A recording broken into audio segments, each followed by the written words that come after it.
Time to sit back and check out the RCWR Show with Lee Sanders. Get fun, in-depth coverage and analysis from the latest in professional wrestling in AEW, WWE, NWA, Impact Wrestling, or the world of entertainment. From hit TV shows to your favorite sports like the NBA or NFL. All things music, movies, and beyond, while trying to make sense of this crazy world we live in.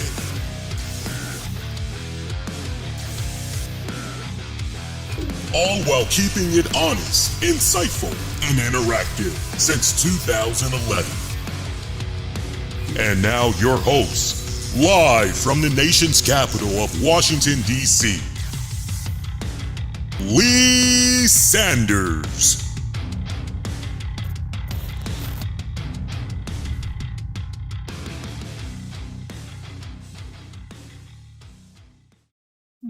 It's time. I hit it. I kept hitting it, and I'm like, what's going on? What's going on, y'all? Lee Sanders with you guys for this Monday night of June the 14th, 2024. All new episode of the RCWR Show. I lost track of what episode number this is. I don't know if we're up to like episode number 1067, 1167, or 1600. Let me look here real quick. How the hell y'all been, by the way? Hope y'all weekend was pretty good. Honestly, I wouldn't be surprised if a lot of you had kept it right here, because we have been busy little bees over here since Saturday. My God, we did a super post show covering the Great American Bash, AEW All In, Saturday night's main event. We did the trifecta, as all of that was covered in one super show on Saturday night. And then we came right back talking about WWE Evolution. Nice way to put a bookend on the great wrestling action. And then here we are for the third consecutive night. It is Monday Night Raw post-show here that we're doing. Post-show fallout. A lot of momentum, a lot of stuff building up towards that SummerSlam and everything. You guys can definitely sound off and let me know what you thought about tonight's Raw. Pop your head on in the chat. Feel free to say hello. You can also interact, let your voice be heard on our interactive poll right now up on Twitter and on YouTube. Let me know what you thought. Keeping it simple. Thumbs up, thumbs down. And from what I'm seeing here, this is episode number 1167 of the RCWR Show that you guys are checking out. For those of you that might have missed a lot of the wrestling action, but you want to get my thoughts, make sure after you get done with this episode, you piggy on back. Check us out wherever you get your podcasts. Get the lowdown on what all you missed and everything. I do want to revisit later on in the show some of the polls that we had out there, because that definitely needs to be revisited. This edition of Monday Night Raw dealing with a lot of post-fallout from Saturday night's main event. And definitely getting us a little bit closer to SummerSlam, although some things are still kind of left in the air a little bit. But I think by the time we get to this Friday SmackDown, we should definitely have a greater picture. Remember, SummerSlam is going to be a 2-night event. So hopefully by the end of this week, we're going to at least have half the card down for SummerSlam, because we're like about 2.5 weeks away and all of that. Of course, one of the most lingering questions going into tonight's WWE RAW is what is going on with Seth Rollins. Many of us had saw what played out last week. We didn't think anything of it. A lot of us were scrutinizing that video footage of him jumping over the rope and then top rope landing on his feet. We couldn't quite make out what the hell was going on. A lot of us had tried slowing the footage down, really trying to see what the hell had happened. We couldn't see anything for a lot of us. There's still some of us to this very day, even myself included. I've looked at it. I've slowed it down. I've tried to do my very best, and I still don't see, but Triple H did address Seth Rollins' status during the Evolution media scrum. Came on immediately after Evolution was over and done with, and he revealed that they were pretty close to Birmingham, Alabama. That pretty much that's where Seth Rollins was going to be going to visit the doctor and everything and find out exactly what is going on and then pretty much take it from there. So Triple H pretty much saying, look, still in the early stages, don't really have a definitive answer yet as far as what is going on. We'll know very, very soon. So we had that over our heads to pretty much wrap up the weekend. So what is going on with Seth Rollins? Is he or isn't he? And I tell you what, WWE, the way that they had addressed this, it was very subtle. I got to say, it was very, very subtle.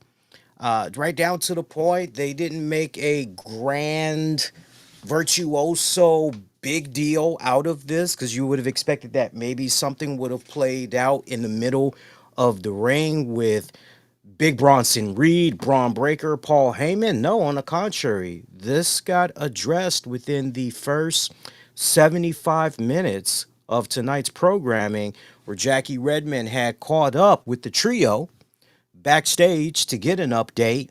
How long, if any, was Seth Rollins going to be out? Was he going to be missing some significant time? And Paul Heyman pretty much told Jackie Redmond, yo, it's way too early. We just don't know. We don't have any additional information just yet. But make no mistake about it, when it comes to this Money in the Bank briefcase, Seth freaking Rollins has an entire year to cash in this bad boy. So whatever the worst case scenario could possibly be, like Seth Rollins, this Money in the Bank briefcase, this is his bad boy. And yeah, so no update right now. So you're left with that. You're going, okay. Because I know some of you guys had put some crazy ideas out there. There's a really good idea that I saw where the idea was made, well, why not just let Seth Rollins give the Money in the Bank briefcase to either Big Bronson or Breaker? And you're like, since when have we seen a briefcase just given away? 9 times out of 10, there's probably going to be some type of a tournament, something along those lines. But for me personally, the more and more that I thought about that idea, the idea that Seth Rollins may be out for a significant period of time, I honestly said to myself, at least, well, why are we being so in a haste to get that Money in the Bank contract off of him? Like, the rules have not changed. Got an entire year to cash it in.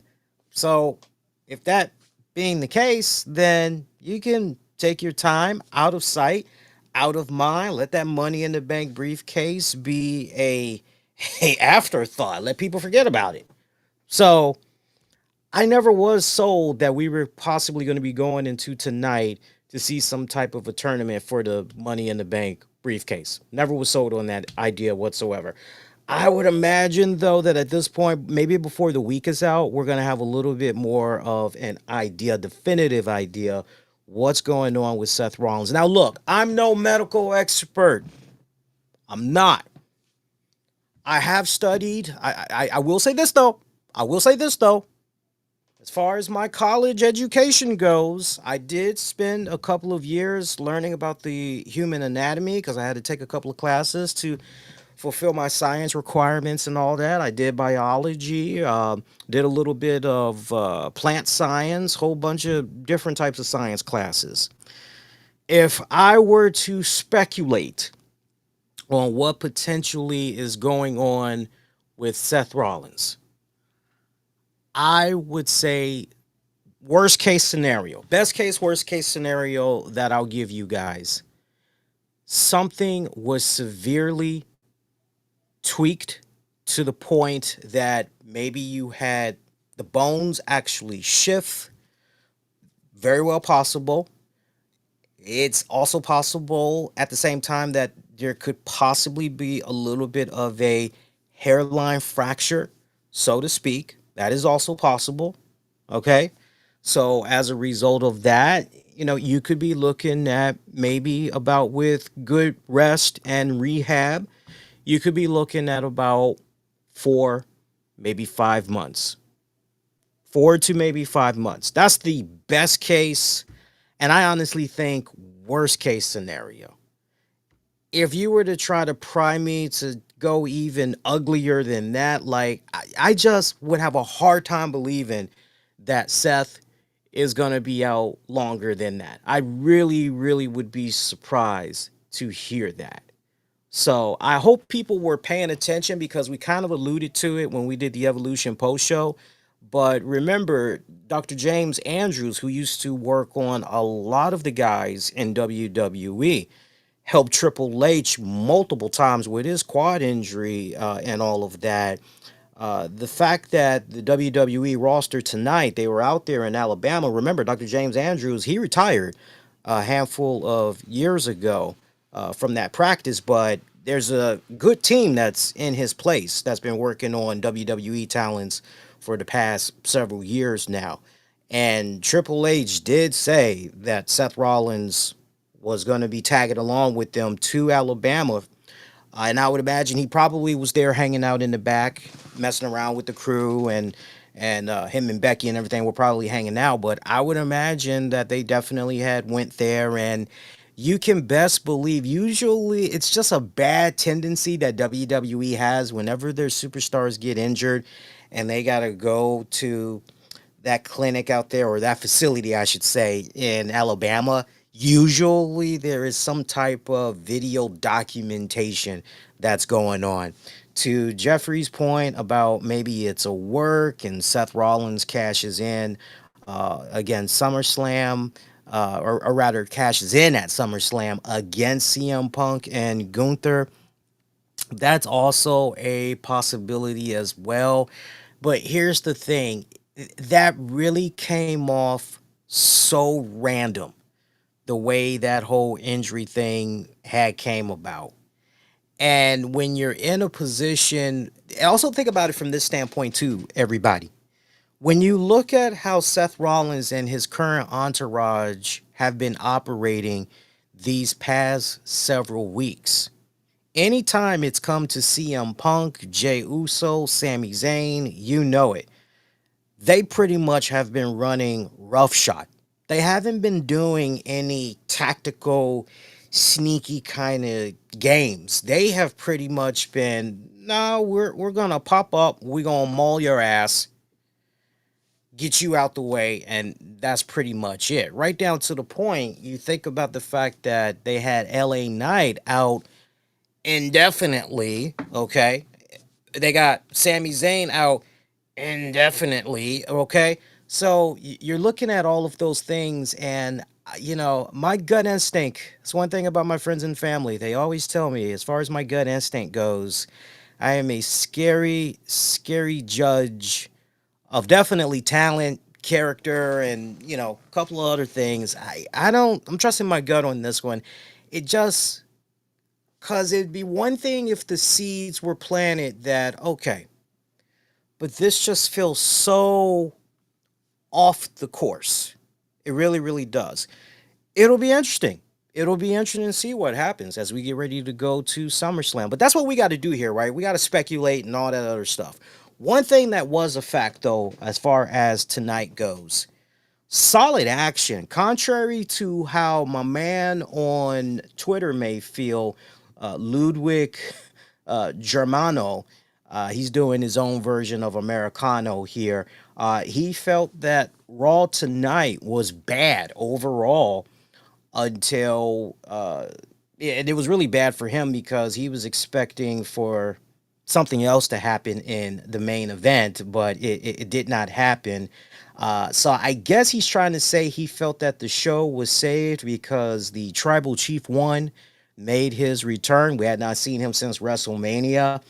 So I don't know about that. I think where our friend Ludwig Germano is coming from is the fact that the first 75 minutes of Raw tonight was dedicated to the women. And so that might have rubbed people off the wrong way, especially for those that don't give a damn about women's wrestling. They most likely sure as hell didn't give a damn about the Evolution Sunday night event. So the fact that they had to sit through 75 minutes of women's action, I mean, Hurricane Shane Helms, he said it the best, and I had to follow up on that. I ended up saying hashtag give men wrestlers a chance because Hurricane Shane Helms said something along the lines of, oh my God, we got all these women's matches and we only get one men's match tonight. That is just so disappointing. What's up with that, right? And you know, you get the little joke there. You get the in between, right? You can read it between the lines on that one. But no, 75 minutes of tonight's Raw, honestly, I thought was a nice companion piece to what was done at Evolution. I mean, once again, that Evolution event, just from top to bottom, solid ass card. I still stand behind the rating that I gave it overall, right down to the point when it comes to how I would rank all three shows that we got over the weekend. You definitely want to stick around for that. Y'all might be a little surprised what I have to say in regards to that. But we got the Kabuki Warriors taking on Raquel Rodriguez and Roxanne Perez for tonight's Raw. That was a very solid opener to tonight's Monday Night Raw. Now, that was a non tag title matchup, but the match definitely had some huge implications as far as potential opponents for Raquel and Roxanne. Had the girls been able to pull off the win here and everything, but sadly, they were not able to do that. As Kabuki Warriors coming up just a little bit short on this one. Um, it kind of took me off guard just a tiny little bit that the champs actually had managed to put in a win, but at the same time, when I took a step back and I really processed it, I said, no, you know what? If this is all about really trying to establish these girls as a tag team, then it's actually good that they went on ahead and gave these girls the victory because at this point you definitely want to build up Raquel and Roxanne. R&R, how about that? You definitely want to build them up. You want to establish them, and what better bragging rights you can have than to say, "Yo, beat some former NXT champions right here, women's champions right here." How about that? You know, beat a couple of women's champions right here. Definitely some future Hall of Famers and Kari Sane and Asuka. So, I mean, look, make no mistake about it. The team of Roxanne and Raquel, they definitely have a bit of a ways to go. And I think they'll definitely get there in due time. Roxanne has definitely been putting in the respected work. Raquel, you know, and I think it really helped. I don't know if you all are aware of this, but recently Kevin Nash had some choice words to say about her, Raquel Rodriguez, that is, and basically encouraged her to move more like a big man because for a person that's got her height, that width, and everything, you know, and I agree with Kevin Nash. You know, we've seen a lot of Raquel matches where she's just doing a lot of bumping. She's not moving like a giant. She's not really selling that aura, that mystique, and everything. And I know for me personally, I can only speak for me. I can't speak for you all, but I know for me personally, she definitely, you know, at one point when we were first seeing her come up through, what's that, Mae Young Classic, NXT, you know, she had a really nice, bigger build, more muscular, and all of that. Came on over to Raw, you know, and eventually she just stopped working out and she got smaller. But now it seems like she has been putting on a little bit of size within recent months and everything. I love seeing Raquel's response to Kevin Nash because let me tell you something, in a day and age where a lot of these younger folks, their feelings get so hurt, You see it in some of your favorite sports, and if we're talking American sports, definitely with the NBA, you see a lot of stars when they get called out by the OGs. They're all salty. They all caught up in their feelings and everything. So, it's unfortunate. It's unfortunate, and it's refreshing to see. Okay, somebody like Raquel go. All right, I hear them talking, and her response was just so on point. Hey, basically, who am I to like not take advice from Kevin Nash, somebody that in his respective time made a boat ton of money? Why wouldn't I listen to his input? This guy knows what he's talking about, and it seems like she's kind of taking that to heart, and everything. So I gotta say, the string of great, solid performances she's been having in recent weeks, including what she did tonight in this tag match and everything, definitely loved it. The team of Roxanne and Raquel, they continue to work very well together. I love seeing afterwards Judgment Day. They're celebrating and all of that. And we see that Dominic Mysterio, he's still trying to sell the fact that he's injured or whatever's going on with his little doctor's note, because he did run a little bit of interference in these girls' match there. He did play a part in helping them retain. But Adam Pierce pretty much saying, okay, tell you what's going to happen based on the actions that you had showed out there earlier. We're going to give you our own physical with the WWE doctors. And if you pass, yeah, you best believe your match with AJ Styles is going to be happening at SummerSlam. AJ still around the corner stalking Dominic. No words, just doing the whole eye gesture. He's watching them and everything and praying to the wrestling gods that he gets that match against Dom at SummerSlam. By the way, I liked when Judgment Day, right before the girls had their match against the Kabuki Warriors, they were loading up the girls and their match against Kabuki in the background. Because I think it might have been Dom or maybe it was JD. Somebody was playing around with WWE 2K25 and looked like they were having a match that was about to go down at Brawl for All. So I just kind of got a little bit of a hearty chuckle out of that. Nice subliminal messaging, too, from a marketing standpoint, which, by the way, cheap plug reminder, I'm not getting paid for this, by the way. I still love when from time to time we get a couple of knuckleheads. How you enjoying that WWE paycheck? It's like that is news to me because I ain't seen no paycheck. I ain't got no WWE affiliate links. I ain't got no check in the mail. Nothing from WWE. So that's news to me if I'm working for WWE, if I'm on WWE's payroll. But friendly reminder. Y'all can still get, if you have not purchased it already, WWE 2K25, 40% off. Ooh, 40% off right now. So you could be walking away with the standard edition for about $35 for your respective gaming console. Unless you want to get it for PC, you could definitely do that. Get it for PC. So will I be checking out the game? Most likely I will. I will most likely be getting the game. The one thing that's a little disappointing, and I'd love for you all to sound off. The one thing that's kind of disappointing about the game so far, it's 2025.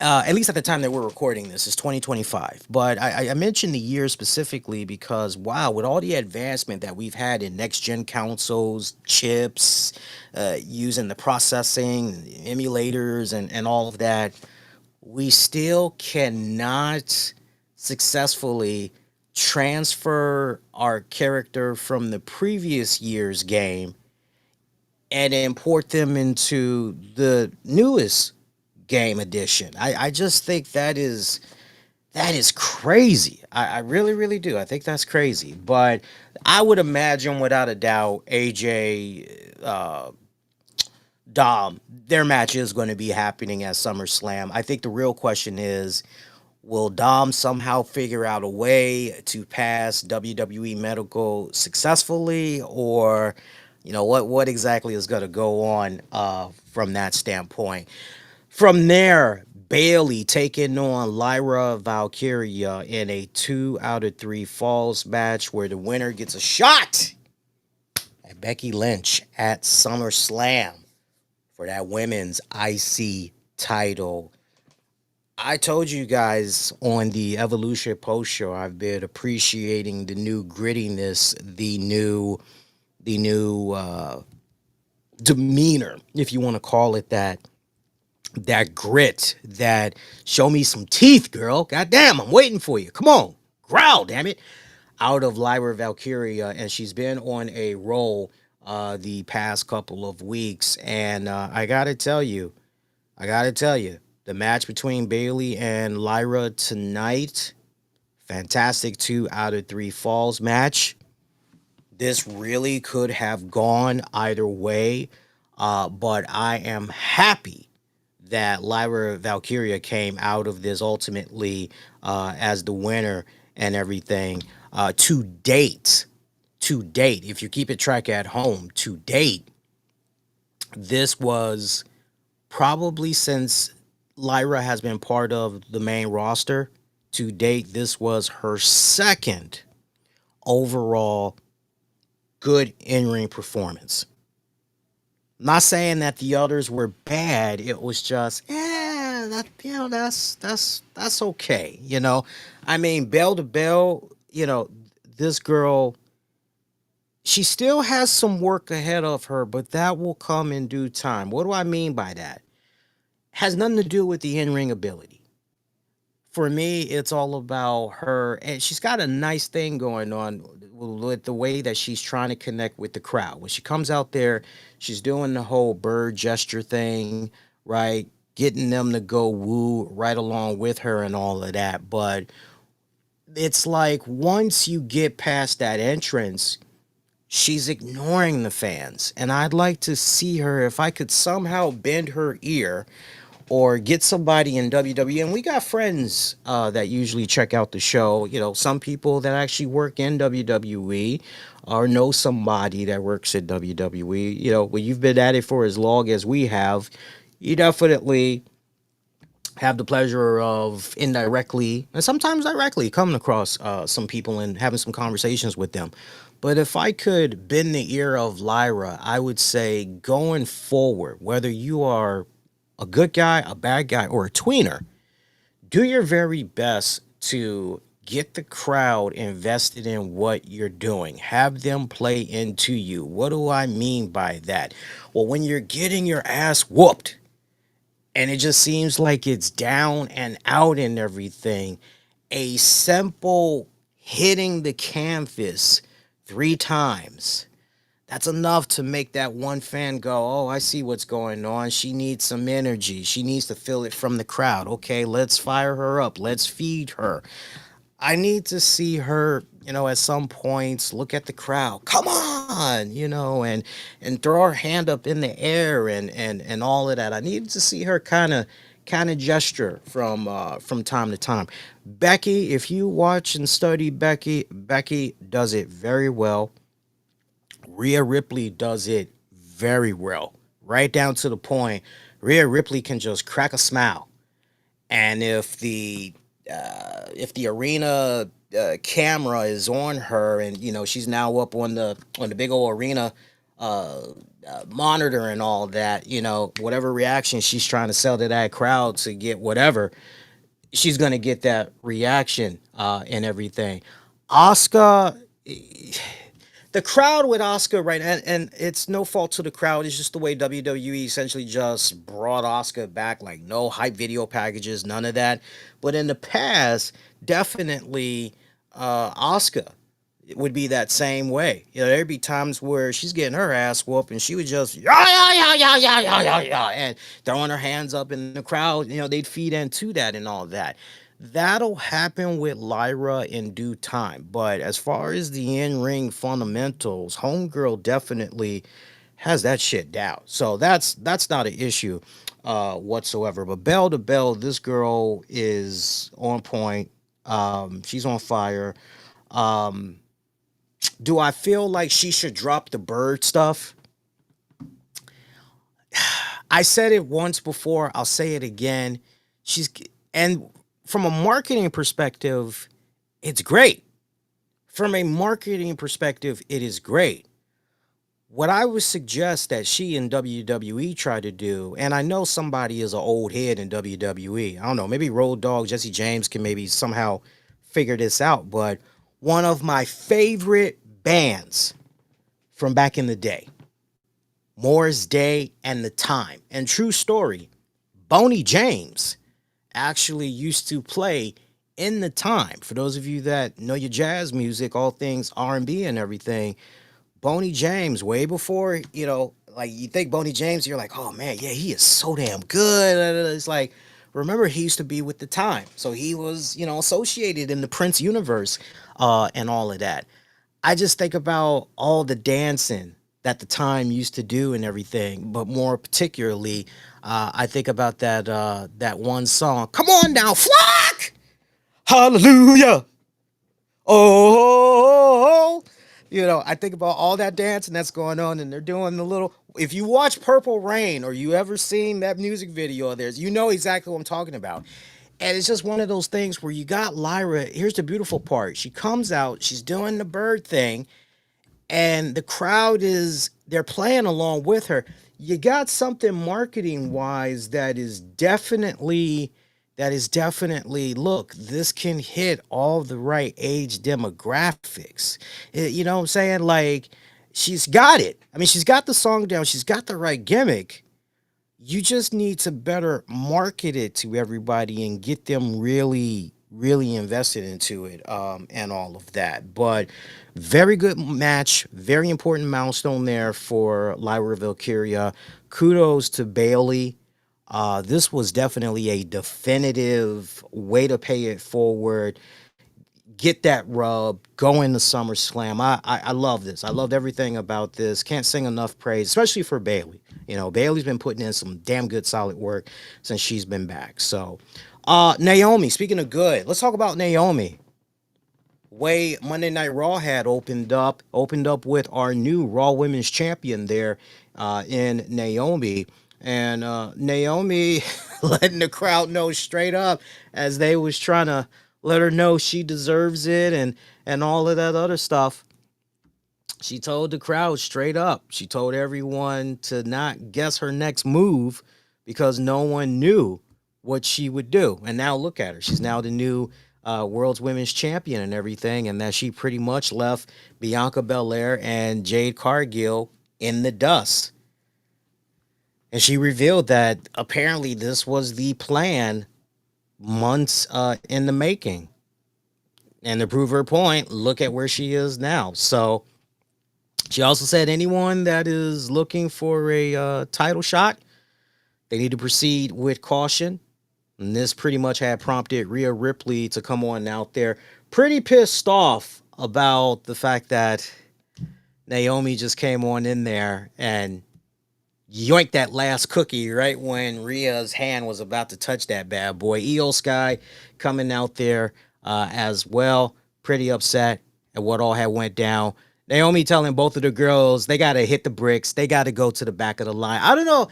It could be just me, but Naomi is really starting to channel Tanisha Arnold. And I first of all, I've always had the biggest crush on Naomi, so it really shouldn't come to no surprise when I say, as far as the cast of Martin goes, hit TV series from back in the day, people, starring Martin Lawrence, I had the biggest crush on Tanisha Arnold, not to mention Tisha Campbell, but Tanisha, ooh, I love me some Tanisha Arnold there, man. I did. I love me some Tanisha Arnold. They always kind of reminded me a lot of her.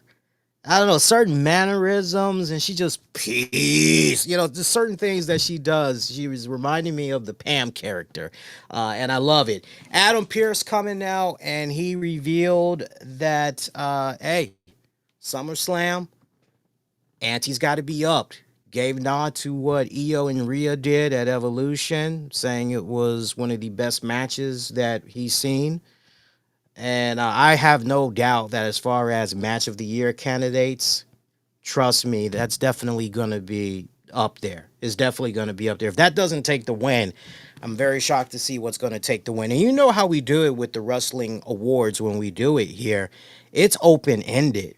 We don't do like some of those other polls and go, nah, we're going to force you to choose from. It is a write in your own ballot, and I just tally it up. So it'll be interesting to see how you all are ranking that match and everything. But Adam Pearce congratulating Naomi, welcoming her to Monday Night Raw, also welcoming her, congratulating her as far as being the new women's champion and everything. But as far as SummerSlam, everything's got to be bigger. It's got to be popping. And as a result of that, triple threat match at SummerSlam with all of those girls for that championship, that makes a lot of sense. That makes a lot of sense. So if you're keeping tabs at home, SummerSlam, okay. So we now know triple threat match for the Raw Women's Championship. Okay, bet.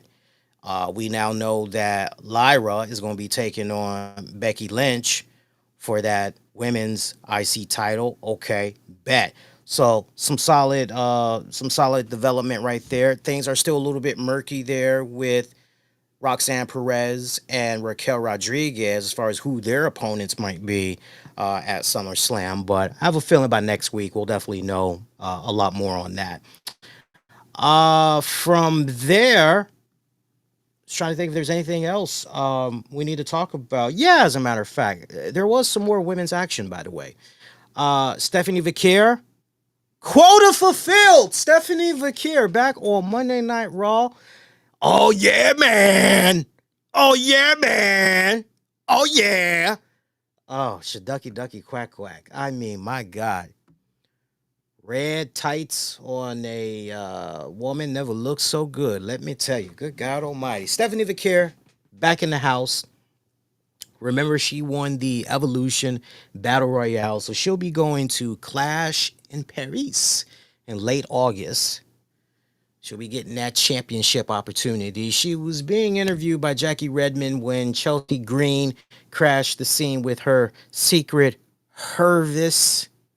Every time I hear that, I just wait. Are you saying herbis, like herbs, like puff puff pass pass, or are you like what's? But anyway, they come in. Chelsea Green's pretty much like, yo, I should be getting that shot instead, and she pretty much mocks Stephanie Vaquer's name and all that. And Stephanie's ready to pounce, but Chelsea's like, you gotta excuse me, because you can look, but you can't touch. As I'm about to go take on a Hall of Famer. Peace, right? Meanwhile, Karrion Kross with Scarlett blinked. You may have missed it. You may have missed it. Sami Zayn is still out as Kross is basking in the fact that he took him out. Kross thinks that Zayn is pretty much hiding at home at this point, licking his wounds, but says that Sami Zayn needs to stay there until he is ready to say that Kross told the truth. So we are continuing to see Karrion Kross play in the shadows. Love that. Love that by my boy Karrion Kross there. I love that by my boy.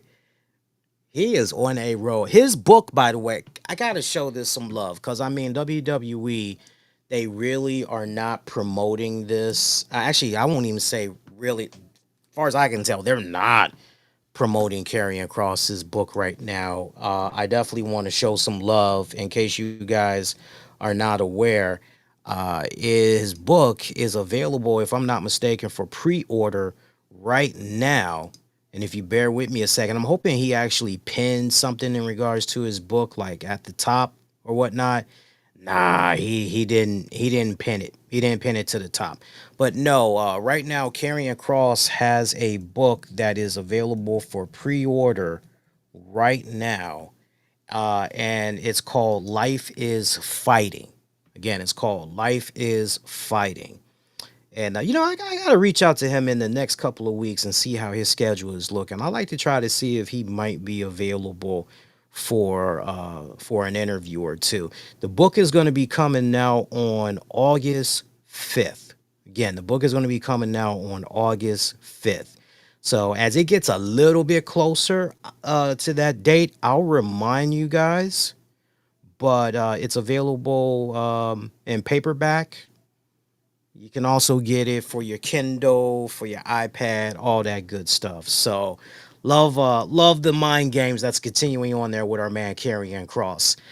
First of a couple of men nods, if you're keeping track there. Chelsea Green taking on Nikki Bella. You know, I'm not going to sugarcoat this. First off, kudos to Chelsea Green.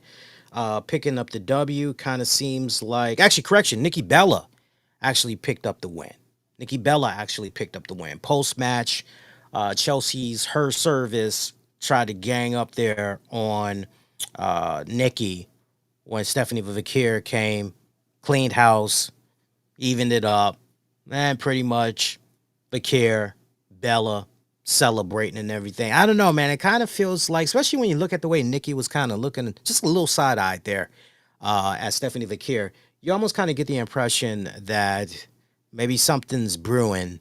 Something's going to be going down between those two coming up at SummerSlam. Honestly, I'm okay with that. And if you're keeping track, if you had listened to the show 2, maybe 3 weeks ago when Liv Morgan got injured and everything, I did say, so what happens now? Who slides in there next? Do you maybe go with Stephanie Vakir? Do you maybe, like what direction do you go? Or do you maybe just try to see if you could pull somebody from NXT and maybe kind of see if they'll do the honors to Nikki Bella and all that? I would imagine that it definitely put creative in a shit. Now what do we do? What do we do here? Because man, we're at a loss for words here. We were prepared for this match and we don't even have a backup. Like now, what do we do? So I kind of get the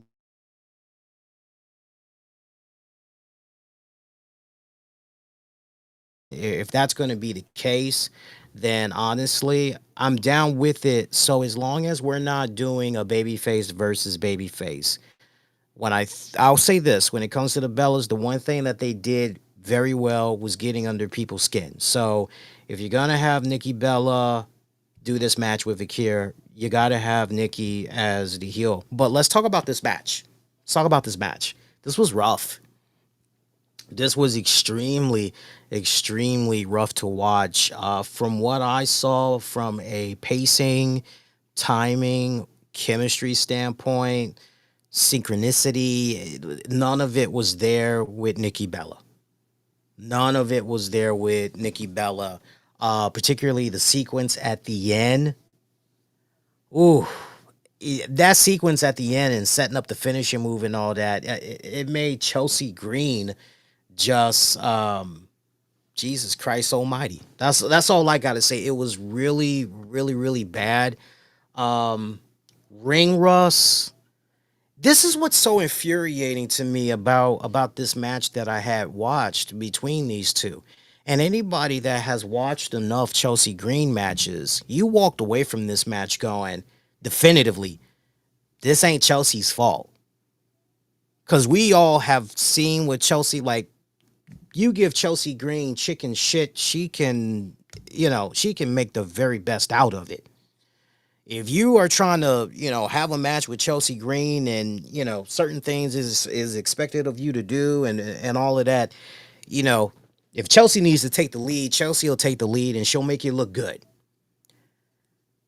It was just off, really off. I don't know if you want to call this ring rust. I don't know if you call this Nikki Bella has not had enough time at the performance center, just working out the kinks behind the scenes. I know she hadn't had a singles match in a good while, but this was not a great showing. Now, you heard me less than 24 hours ago praise the hell out of Trish Stratus and the fact that Homegirl hadn't wrestled in like 2 years. And she came in and just, boom, out the park. I mean, she hit a home run. First of all, when it comes to the Bellas, it's never been a case of we've gone, boy, that Nikki and Brie Bella, boy, they got some damn good matches, don't they? Like, we're usually just looking at the beautiness that is the Bella twins. Let's be for real. But in the past, the matches that they would do, it's okay, that was average at best. Wasn't the shits, but okay, I can work with that. Average match. Okay, cool. but this was bad. I'm hoping that the repetition, the more reps that Nikki gets, I'm really, really hoping she's able to step it up and everything. Meanwhile, New Day, Grayson Waller, New Day talking with Adam Pearce, talking about how they are in the third stage of grieving over their tag team title loss and everything. They offer Adam Pearce a kumbaya present, if you will. It's a peace offering of toupees. You heard me, right? And did you see what I did there? It's a way in the words. It's a way with words. Pearce tells them that he will not be giving them a tag team title shot, but instead he will be offering them an opportunity to become number one contenders, and tells them to not flip their wigs, which is exactly what Pearce does as he flips those wigs that's on the silver tray and everything. So we had that. Rusev was being interviewed by Jackie Redmond backstage. Jackie was putting him over for the match that he had the previous week against Sheamus. Sheamus comes up from behind and says, "Yo, fella, we definitely got to run this back because you definitely cheated." Rusev pretty much like, bring it. So looks like that's going to be a SummerSlam rematch. I'm actually looking forward to that. Nice little setup that we get looking at Randy Orton, Jelly Roll, Logan Paul, Drew McIntyre from Saturday night's main event. For you guys that normally do not watch late night talk shows, I feel where you guys are coming from. Trust me. But if you are a fan of Randy Orton, and maybe you're a fan of what's his face, Jelly Roll, then you may want to set your DVRs and all that to record the Jimmy Kimmel Show, because this Tuesday night, July 15th, 11:35 p.m. Eastern, West Coast time. That's going to be like, I think 9, 11, 10, 9. No, I think 8:35 on the West Coast. Jelly Roll is going to be the special guest host, and one of his guests will be Randy Orton. So y'all might want to check that out and everything. I'm actually going to check that out. When I do these days, when I do decide I want to watch a little late night TV, I can't stand Jimmy Fallon, everything. Every time I turn around, somehow Jimmy Fallon has to make it be about himself. I don't think he's funny. Okay, like, matter of opinions, right? Matter of opinions, but his comedy does nothing for me. When I do decide I want to check out some late night comedy these days, I'll either check out Kimmel. But see, even at that, Kimmel be bitching all the time. Kimmel's always crying about something. And it's always political. It's just gotten way too oversaturated with the late night talk shows and the whole political talk and all that. But Jimmy Kimmel, he's always whining and crying about something. But when he's not whining and crying and he's just doing some really good comedy shit, he's actually funny, right? So check that out. You guys might like it. I definitely am going to set my DVR. I'll be checking it out and everything. Gunther showing up next, basking in his glory. Sorry, Keith Lee, but you're nowhere to be seen right now. You'll gladly get that back once you come back. But Gunther is basking in his glory over the fact that he retired Goldberg, which is a great segue to this. I want to thank the many of you that had agreed with what I posted on social media in regards to my thoughts on Goldberg, and the fact that, for those of you that missed it, I basically put out this post immediately after Saturday night's main event wrapped up, and I said, okay, so we basically bring back Bill Goldberg for this? No proper send-off at SummerSlam. Some of the laziest booking in WWE I've seen to date, on top of all the other stuff that's been a miss creatively in this company. Freaking joke. And this is coming from a pretty neutral Goldberg fan. And the vast majority of people agreed with me on this. It had like 51 likes. Couple of replies. Shout out to Nico who said, I guess Goldberg wanted it to be in Atlanta. Hot Rod 2025 has been disappointing for WWE. AEW is starting to turn things in their favor. There are some things that WWE is doing right, and then there's other things just from a creative standpoint. You're like, what the hell? AEW, yes, they are starting to turn things in their favor. Anytime you're able to get me to go, wow, a lot of matches you did at All In, but overall, a pretty good show, and we got a new World Heavyweight Champion. Okay, now I want to poke my head on your AEW television and see what I've been missing. That's a good thing. Mitchell, who says just straight up, Triple H is terrible. Tom, meanwhile, saying, this is all on Twitter, by the way. Sam saying the same, what a letdown. Triple H is horrendous. A-Man saying he wanted to retire in Atlanta, but I hope WWE releases his retirement speech. Son saying, fucking awful ending for real. I thought both Braun and Seth were going to intervene and cash in, not have Goldberg go to sleep in his final match versus a guy who got put to sleep by Jey Uso, who is making these fucking decisions, fucking bipolar. MFS. Here's a positive one. This comes from Some F. That was a great send-off. Goldberg is aging and didn't have much left to give, and he gave about as good a match as he could have and got to main event in his hometown. I disagree. Jody, meanwhile, thinks that it was the passage of the torch. Meanwhile, more harsher comment from the Hall of Horror. Goldberg sucks. He's old, and he's not a wrestler. He's lucky he came back in any capacity. So I have a very interesting update that I want to share with you guys in regards to all of this. A lot of good comments, right? A lot of good discussions and all that stuff. So I did some research, and shout out to Mike Johnson of PW Insider. Usually when Mike Johnson puts some stuff out there, you can trust it. You can trust it with accuracy. And Mike Johnson is one of those people that if he needs to make a correction to a story he's reporting, he always does it. If he needs to make a retraction, he does it. He always puts out the respective correction. But very seldom is he wrong. So Mike Johnson of PW Insider had a very interesting report concerning Bill Goldberg.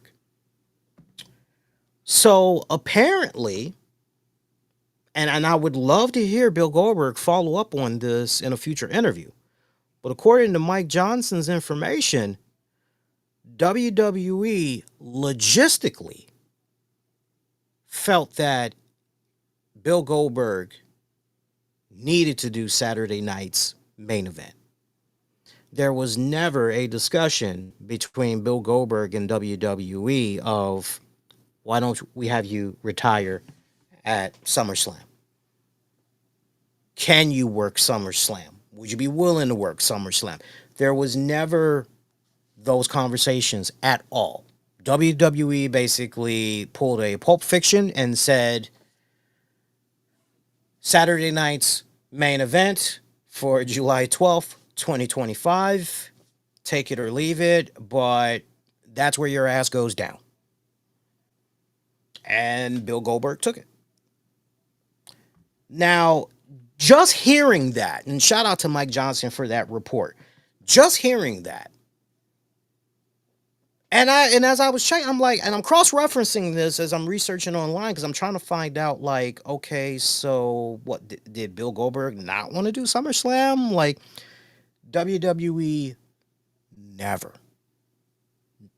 at least according to Mike Johnson, WWE never even considered SummerSlam an option for Bill Goldberg. Now, I don't know about you guys, but I hear that and I just go, wow, that's some pretty stupid ass booking. Especially from a marketing standpoint. That is just, really?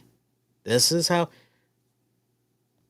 And not for nothing, the match that Bill Goldberg had, I think it should have at least been a situation where you had Bill Goldberg. Okay, well, let's see how the Saturday night's main event goes, because maybe the way we can kind of figure this out, maybe we can somehow have Bill Goldberg, either win via disqualification. Like, do you understand what I'm saying? Do some type of a cliffhanger where you're going, so does this mean Bill Goldberg gets the title, or the title's not changing on the case of a disqualification, or you have Bill Goldberg win?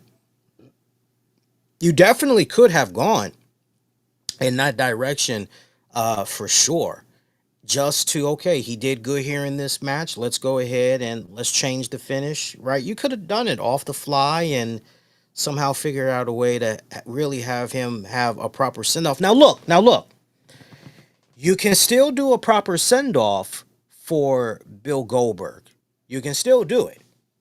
The only question is, does WWE actually want to do that? Do they actually want to somehow figure out a way to incorporate Goldberg at SummerSlam and give him the biggest proper send off? Like, do you maybe have him be a special guest referee, a special enforcer? You could definitely do something along those lines. But yeah, I just wanted to share that with you guys, because I thought that was very interesting that SummerSlam was never discussed. It was never a option.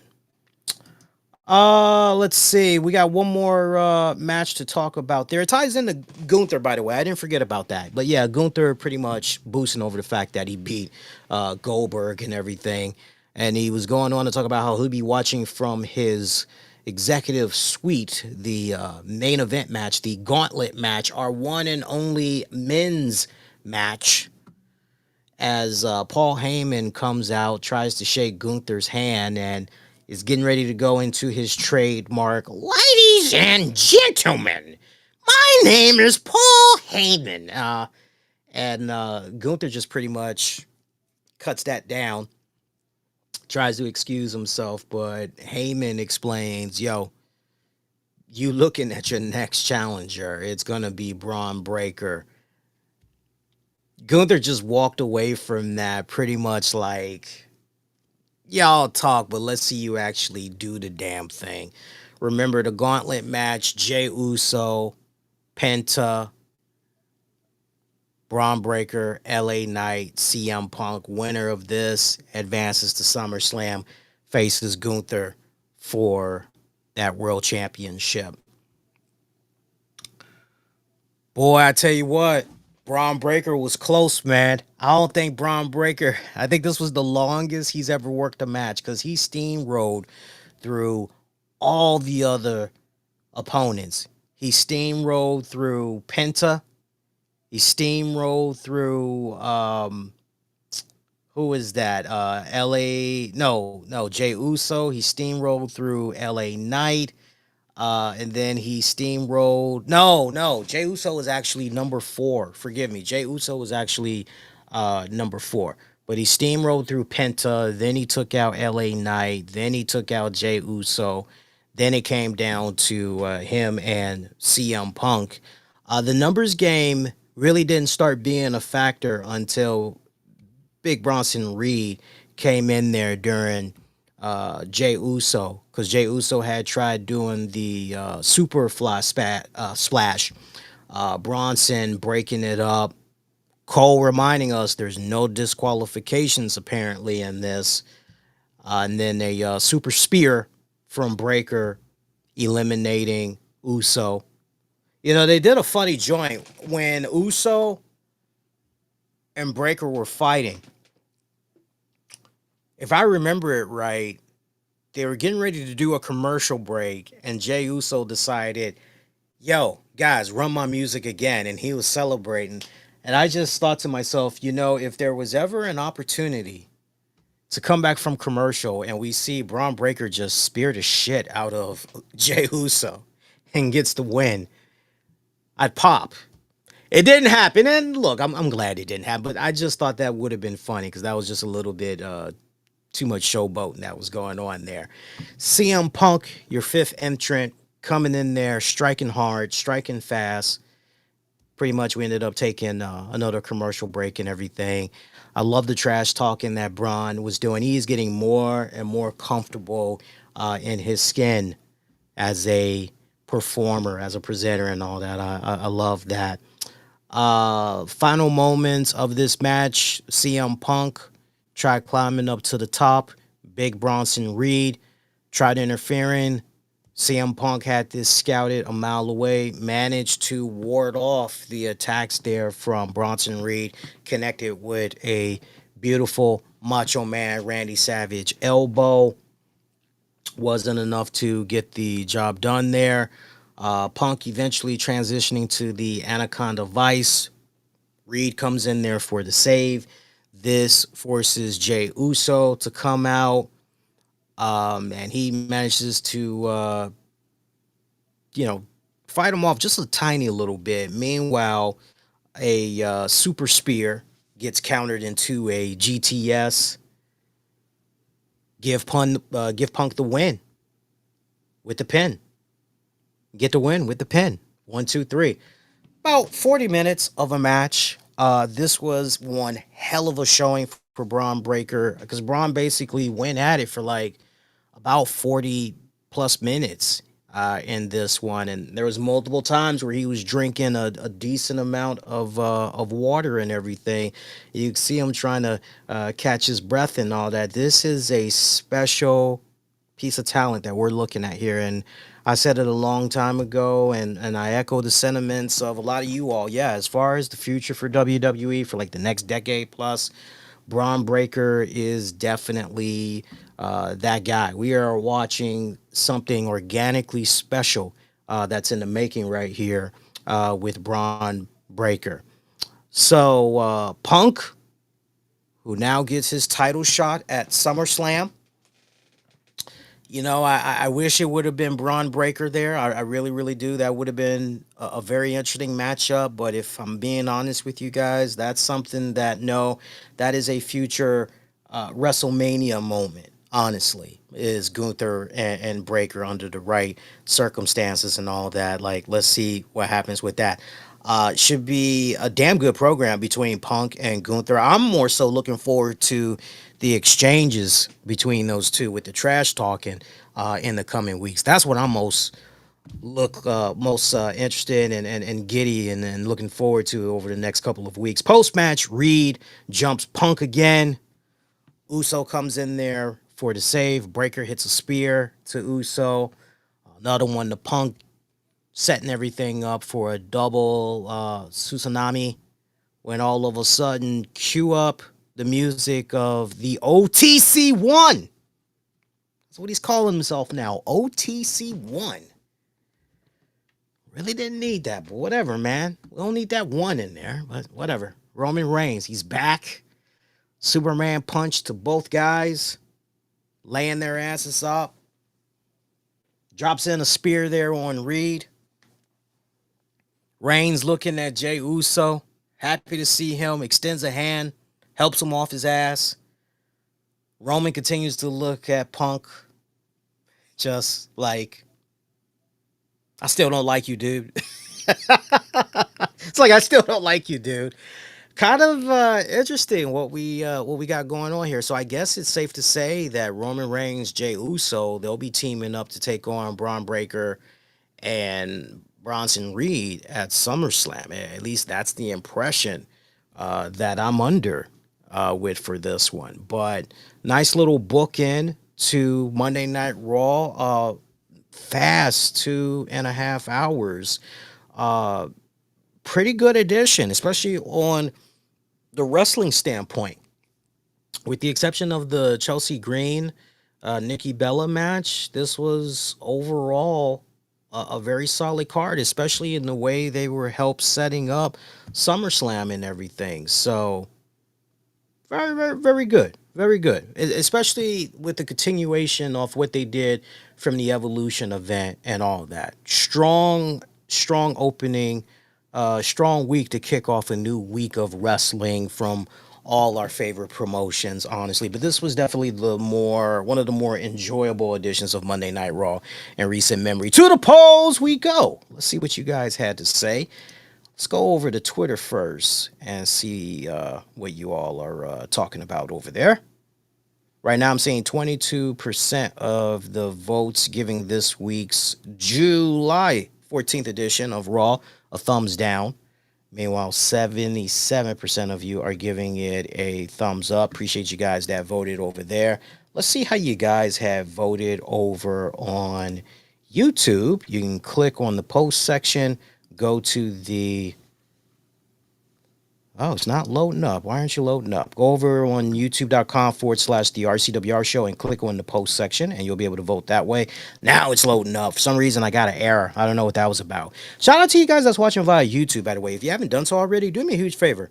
Subscribe, hit the bell notification, hit the like for this episode. That way you know about future content, because we're always uploading new stuff and everything. Right now, 100% of the votes coming in would say it was definitely a thumbs up episode.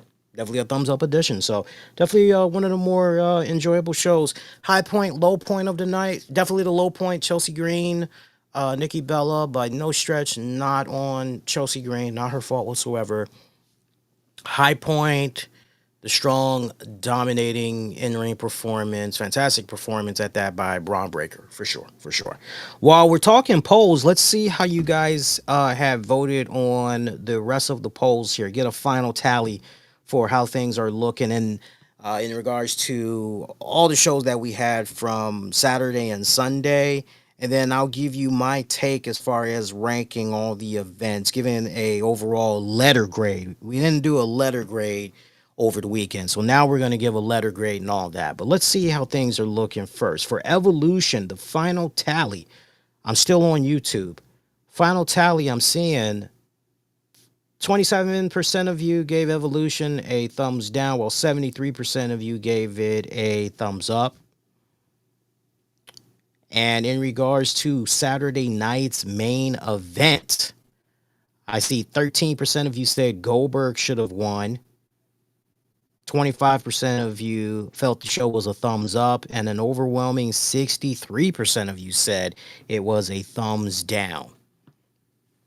Meanwhile, AEW All In Texas,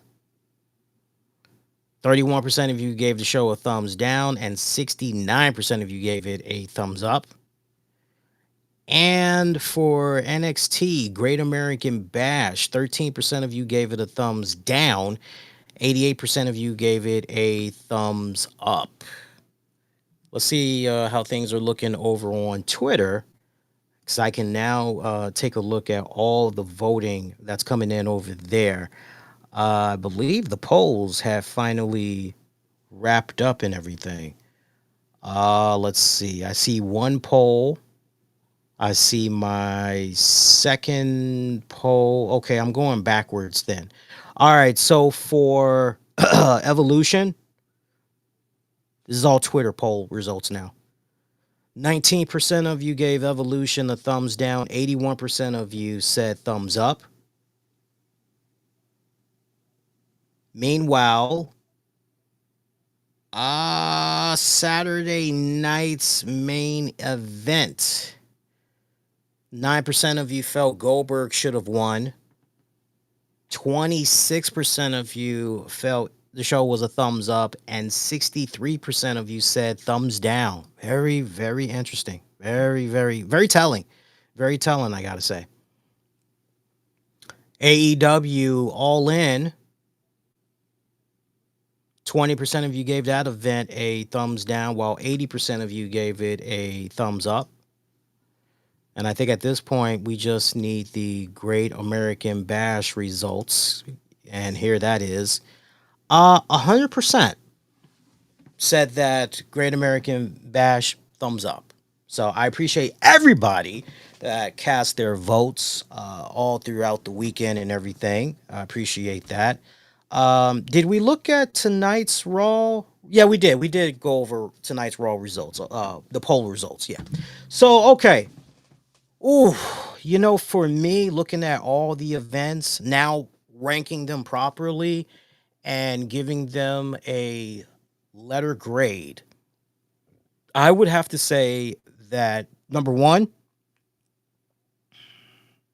would be Evolution. And my letter grade for that, I am willing to go as high as definitely a B, but I'm wondering if it's a B plus. That's the only thing. I'm wondering if it's a B plus. I think for me it would be a B plus if it wasn't the fact that we got a battle royale in there. I understand what that battle royale was about, the stakes and everything, but I've always felt battle royales, it's just lazy booking. Like, I would rather trade off that battle royale for an actual one-on-one match or a triple threat or a fatal four-way tag match. Like, I want to see some type of just give me a match.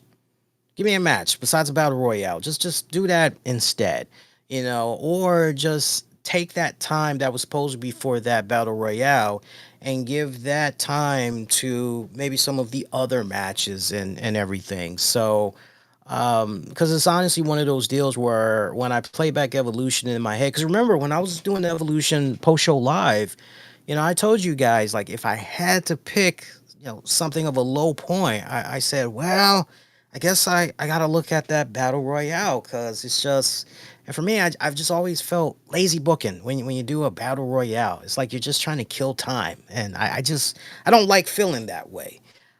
So yeah, I'm gonna say a letter grade B for Evolution. Be a B plus if you maybe had got rid of that battle royale. My number two, again, all based from the weekend. My number two would definitely be, contrary to the fact that it was rather long, and I see all the running jokes. And one thing that is a fact is apparently this AEW All In 2025 Texas event was longer apparently than I guess WrestleMania 35. Is that how I'm understanding this? Is that correct? That's insane. That is insane. But $50, 12 matches, 8 hours of programming. That is, if you did watch 0 Hour, which was a 2 hour event and all that, you're talking 8+ hours. You got some nice big bang for your buck there. No, like, but like we have been, so when it's all said and done, we know how AEW rolls. We know how AEW rolls. This is nothing new. We know they are long-winded. God damn, this was as long-winded as, I thought I was bad at times when I say, oh, we're going to do, a 90-minute show, and then we end up doing a 2 hour show. But this was like, no, really, seriously, dude, this is bad on like so many levels as far as, they went overkill. Putting that to the side, I gotta say, I really enjoyed that card. I really, really enjoyed that card. That would be my number two. I would put that one at,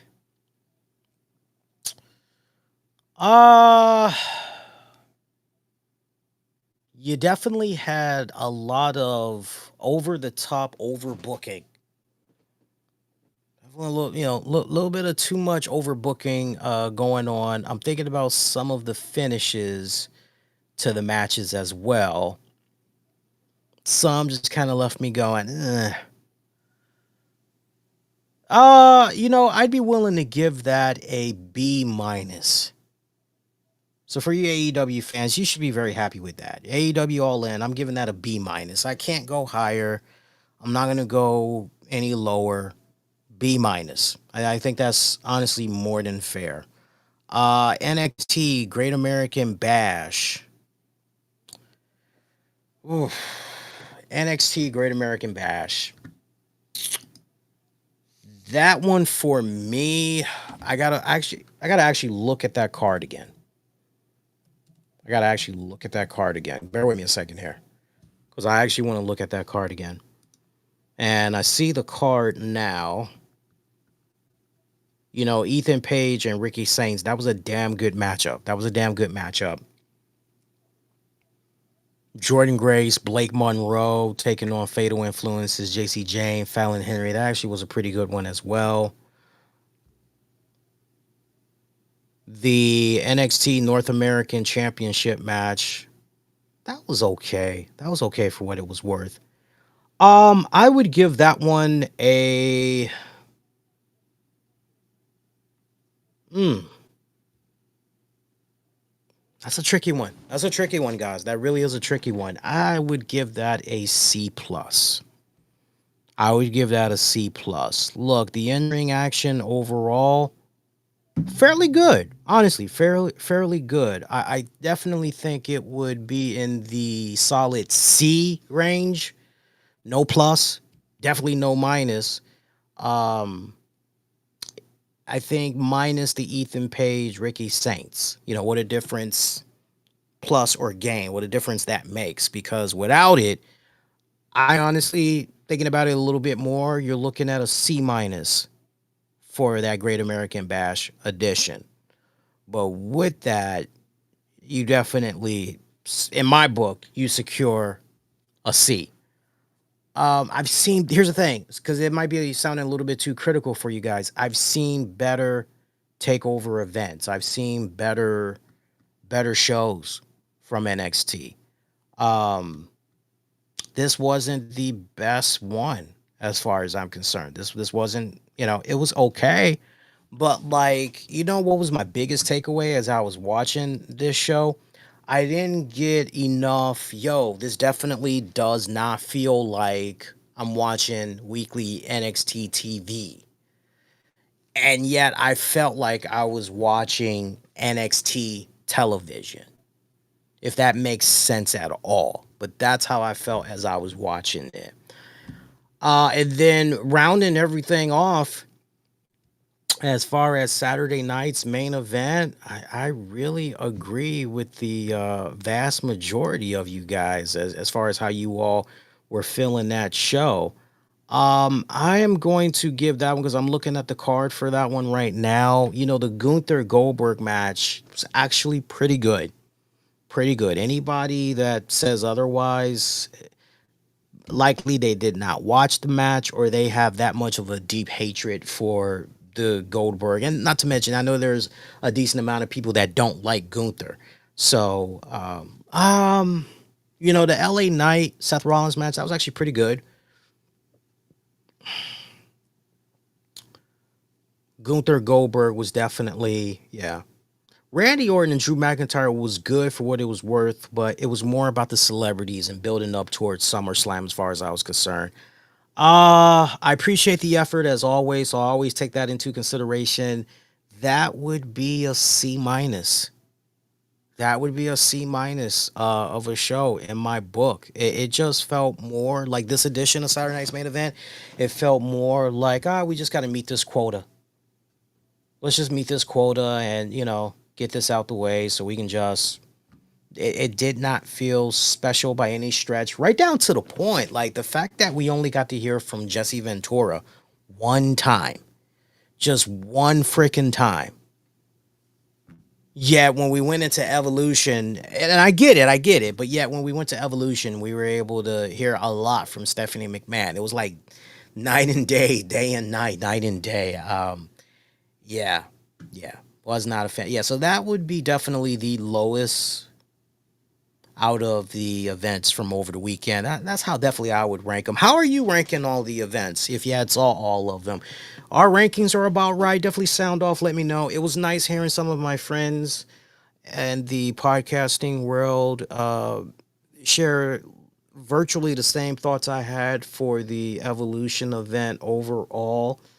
Definitely refreshing to hear. I gotta say, let's talk a little bit of wrestling news before we get ready to dip out of here. It's not too much that's gone down since last I was on the air with you guys. We already talked about Jelly Roll hosting this week for Jimmy Kimmel. Randy Orton's going to be on Tuesday. We already talked about that one.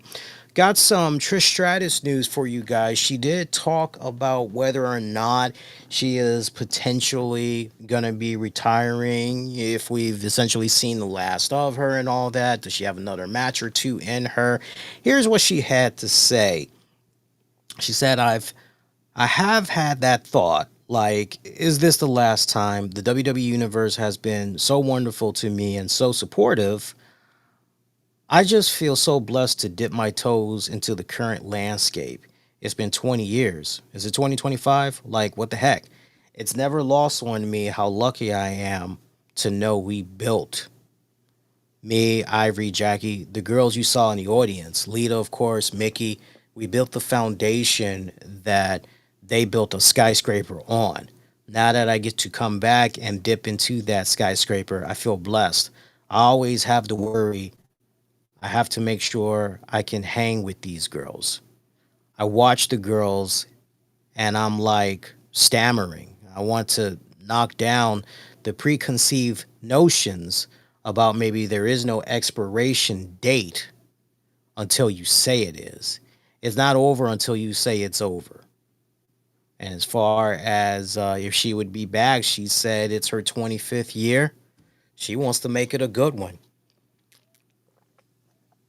So, I would imagine that after the fantastic performance that she had at Evolution, I say, yo, if you can figure out some type of way to incorporate her at SummerSlam or maybe going into Survivor Series, definitely pull the trigger and do that. I really hope that we get to see at least two, maybe three more performances out of Trish Stratus before the year is out.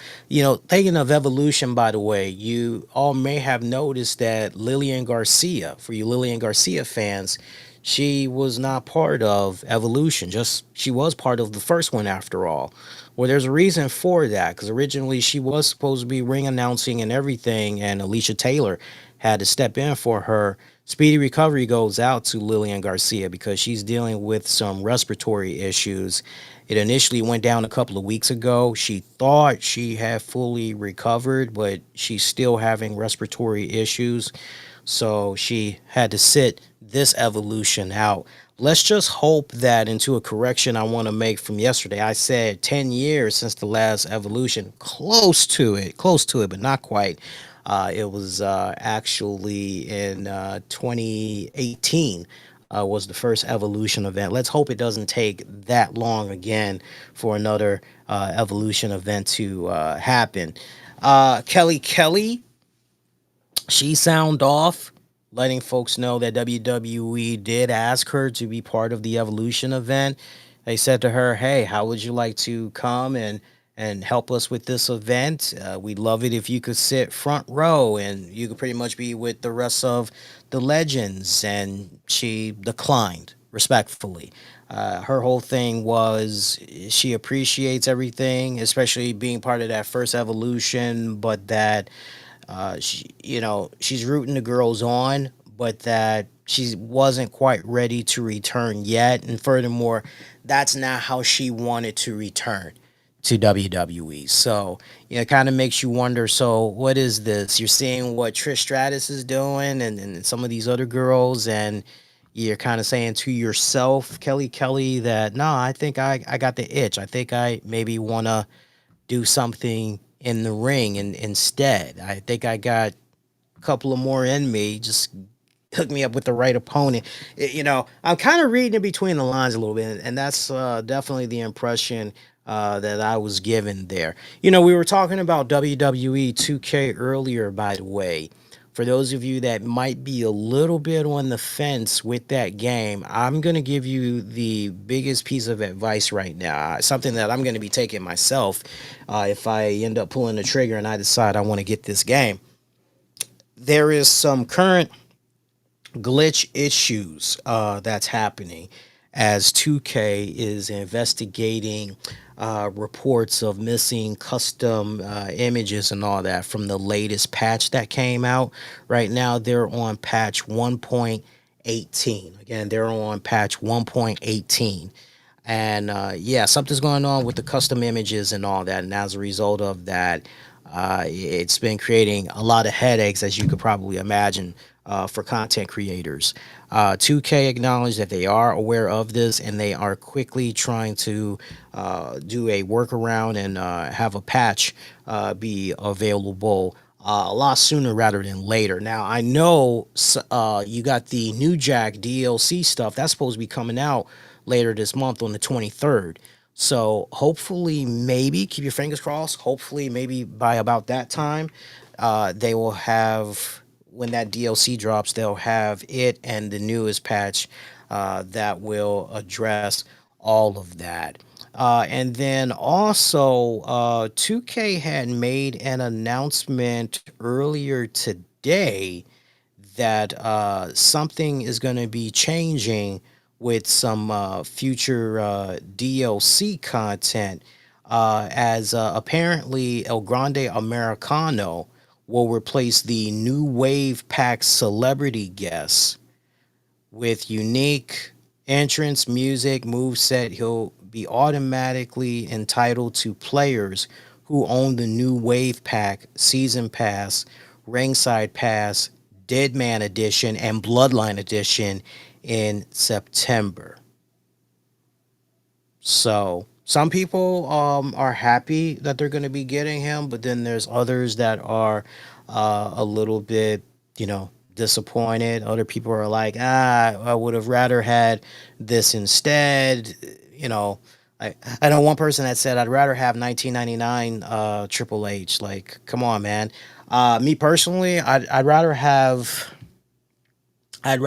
Triple H 2002. I'd rather have that skin render with the denim jacket and all that. I actually have that denim jacket too. Not the one that Triple H wore, but for Christmas about maybe 3-4 years ago. It's very rare. Actually no, I think it's been 2 years now, almost 3 years since I've had that jacket. It's very rare I bust that jacket out. It is very, very rare. Very rare, but I love that jacket. I love that jacket. Shout out to James Gunn and crew for the new Superman movie starring David Cornsweat. What a fantastic Clark Kent slash Superman portrayal. I saw that in theaters Friday. I watched it in IMAX. I experienced it in IMAX with Tams. We had went to AMC theaters for it, and we had a great time. I know that for some fans, this doesn't make sense. They crammed so much shit in here. A lot of it just kind of went over the head, and I see there's this running joke, and I'm sure Tams would definitely agree with this, which is greatest movie ever on immigration. And those are just people that's being assholes. But when you really, really stop and think about it, those that actually grew up on the comic books and all that, Lex Luthor always came off very discriminating towards the last son of Krypton. He always came off that way. So I thought it was rather interesting how they really leaned heavily into it. Nicholas Holt, I believe that's his name. He did a fantastic job as Lex Luthor. I talked a lot more about the movie. I did like a 3-minute review. It's available on YouTube, so check that out if you guys are interested. But I had a fantastic time. I told Tams, I said, look, we got to go see this movie again. What do you say? And she said, yeah, I'm definitely down with that. What are you thinking? See it in 3D? We wear our 3D glasses. Like, yeah, we could do something like that. And there's this really cool theater called Screen Tix, where it's not a flat screen. Apparently, it's like this almost oval shaped, kind of C curvy shape, like projector screen that you get to experience the movie on with this great, rich, enhanced surround sound and everything. And it almost kind of feels like maybe you're checking out a show at the Sphere in Las Vegas. So I said, yeah, if you want to, do that, we can do that. Let's do that. So, but check it out. If you have not seen the new Superman movie yet, you're a little bit on the fence and all that. Check it out. I remember telling Tams, I said, yo, this is the first time I've ever said that, like, as long as me and her have been together. I said, yo, I love that new Superman movie so much. I think I might want a Superman symbol on my arm. And she goes, whoa.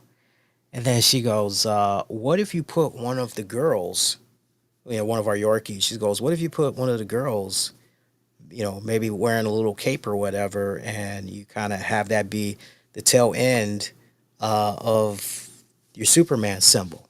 I thought about that. I said, huh. I said, that'd be kind of interesting. She goes, yeah. Yeah, she's like, something to think about. She's like, you don't have to do that, but like, yeah, yeah. She's like, I think you look pretty good with the Superman symbol. She's like, yeah. She's like, yeah. And then she was like, you're gonna put some color in it, right? I'm like, wait, you think I can pull off the red and getting some yellow in there? She goes, yeah. She's like, your arms and all that is very light compared to your face. Like, yeah, obviously, I look pretty leveled up here, but my arms, my legs, my chest, my stomach, it's all light. It's all light. I don't have no Michael Jackson thing going on, but it's just all those other areas. It's lighter. My face is darker. So she's like, no, no, you can definitely pull it off. I'm like, oh, okay. So I know we're gonna see what happens. First things first, though. I don't know if some of you guys are having some of the same issues that I'm having, but like especially in the summertime, particularly, I get these heat bumps. I sometimes get really bad acne scars and all that. And as some of you guys know that have done your fair share of tattooing, a lot of tattoo artists, they're really good at working around those type of areas. But then you got some that's like, I can't do anything because it's just, I'm going to mess you up. And you got to take like, you got to utilize like certain soaps, all that other stuff just to try to clear that up and everything. So first things first, I want to try to clear those areas where I know for a fact I'm interested in getting some work done. I want to clear that up before even getting some work done and all that. NXT preview for this week, by the way, for those of you that are maybe not aware, remember we've got Joe Hendry, Trick Williams, and Mike Santana. They're going to be teaming up to take on Dark State. Meanwhile, Tony D'Angelo will be in a triple threat match against Channing Lorenzo and Luca Crucifin. So that's just some of the matches that we're going to be seeing on this week's NXT. Not to mention the LFG, that reality show by WWE, the LFG coaches for the second season. Michelle McCool, Undertaker, Booker T, Bubba Ray Dudley, they will be in attendance. FYI, they will be in attendance. And then, of course, this week's AEW, we're going to be dealing with Fallout from All In. I tried looking online as far as what's going on with Bryan Danielson. So, like, is he back or was that just like a one-time deal? I know he did a match, not for AEW, but he did a match last month. I guess he was trying to get a good gauge on where he is and everything. But last I read was that the way it might be looking going forward is to sporadically use Bryan Danielson. And not for nothing, it's not like Bryan Danielson hasn't been doing anything with AEW. The man has been helping out creatively and all that other stuff. So, but I know a lot of you guys definitely miss seeing him in the ring. I definitely miss seeing the guy as well. But I tell you what, I got a huge, huge pop seeing him this past weekend. I got the biggest smile on my face, and I was just right there throwing up the yes chants, hand gestures and all of that stuff. So remember, we got TNA Slammiversary. That's going to be coming up live from Long Island this coming weekend, as a matter of fact. And for the TNA World Heavyweight Championship, it's going to be Trick Williams, Trick Mr. TNA, Trick and A Williams. He's going to be defending that title against Joe Hendry and Mike Santana.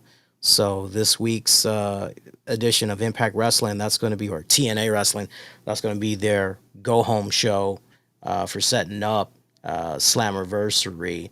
And I'm just trying to see like what other stuff is going to be happening at Slammiversary, because we've yet to really poke our head in there and see what's going on with Slammiversary for this coming weekend. Way that card is looking right now, we've got about 7 matches. We got Masha Slamovich taking on JC Jane. Is going to be title versus title, TNA Knockouts title, NXT Women's title, both on the line. Winner takes all match. We've got the Elegance brand taking on the Inspiration tag match for the Knockouts tag titles. Cedric Alexander will face Mustafa Ali.